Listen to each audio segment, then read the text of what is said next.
अंतर समान असताना 3 वेगांची सरासरी कशी काढायची बघा। नीरज 60 किलोमीटर अंतर पहिलं 20 किलोमीटर अंतर 10च्या स्पीडने, नंतर 20 किलोमीटर अंतर 12च्या स्पीडने, नंतर 20 किलोमीटर अंतर 15च्या स्पीडने।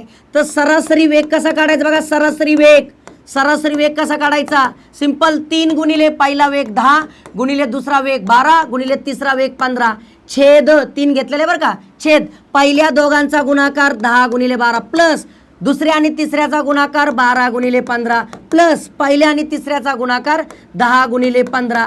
मग याचा जर वरती ठेवलं तसं 3 गुणिले 10 गुणिले 12 गुणिले 15 छेदाच्या ठिकाणी 120 प्लस 180 प्लस 150।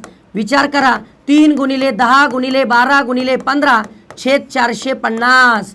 चला शून्याला शून्य गेलं, 3 ने भागलं 15, 15ला 15 गेलं म्हणजे उत्तर 12। 3 वेगांची सरासरी 12 ऑप्शन नंबर 1 बरोबर। कशी वाटली ट्रिक? नक्की शेअर करा मित्रांपर्यंत।